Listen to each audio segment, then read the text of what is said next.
Hello everyone and welcome back to another video. Thank you so much for subscribing.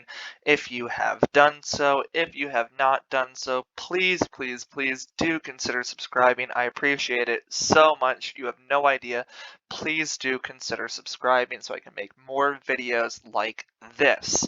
Alright, let's get right into it. So this is a Boston-based local homegrown favorite that I am very much aware of. And funny story, little backstory before I get into this stock analysis, but HubSpot, I had actually applied to be an intern with them back in the summer of 2013. So that was 8 years ago, and that's crazy because now this is a huge company and it's spread to way more than just Boston and just the city of Boston. So I really do enjoy, seeing this company grow, and it's a great local company too. Because again, I live in Massachusetts, so it's been really cool to see that. And I was almost a part of them. I almost became a part of them when they were really small back in 2013. So just a cool little backstory. Let's get right into this one though. So HubSpot closed at $790 as of the close of October 15th, 2021.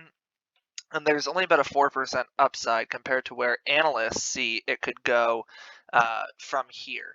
So analysts see it could go to $823, which is a strong buy rating. Out of 22 ratings, 20 total are buy, 2 hold, and no sells. So this does have some good momentum on it. People do like it. They do think that it could go higher in the future, so we shall see about that. And as for the stock analysis, it comes in at a 10, a smart score of a 10, and we will look into why.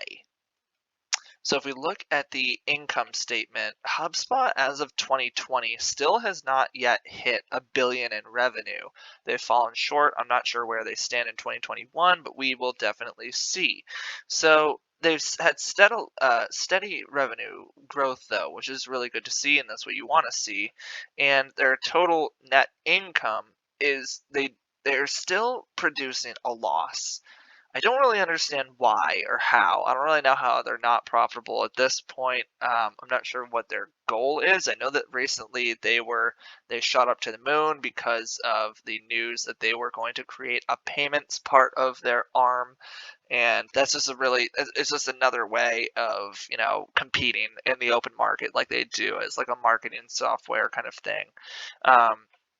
If we look at their balance sheet, they have a pretty good balance sheet. Their cash is consistently growing to now, as of the end of 2020, they had $378 million in cash, total current assets of $1.4 billion, and total current liabilities of $445 million. That is really good. That's huge working capital. That's really good. That's more than $1 billion in working capital for such a small, company yet again.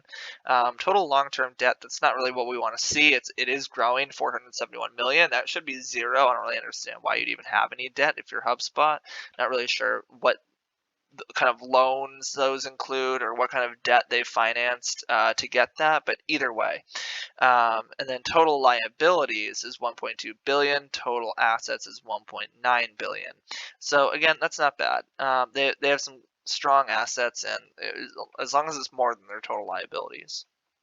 And if we look at their cash flow statement, obviously we always start out a cash flow statement with net income, in this case the net loss, and we can see that if we go down, long-term debt issuances, so they actually issued quite a lot in 2020, especially compared to, it looks like they take off every 2 years from issuing debt.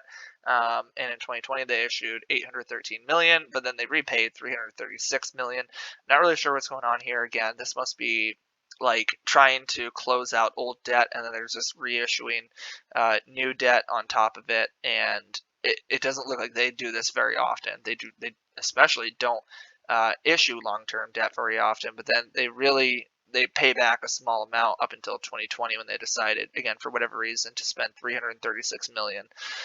Equity repurchases, looks like 2020 was also the first year they did buybacks. So I wonder what that's from, wonder what the reason is.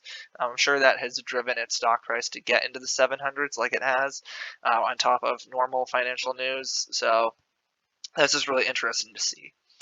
And if we look at a portfolio of HubSpot, HubSpot went public in November 2014, but our data that we have is for January 2015 is when it starts, all the way through September 2021. If you had invested $10,000 in HubSpot back in January 2015, today you would have about $201,000. That is absolutely incredible. That is a 56% compound annual growth rate return. Good luck trying to find that anywhere else for an investment that was only around for 6 years. That's pretty good. That's, competitive with some of the big guns. And if we look at the annual returns, we can actually see that, again, out of those 7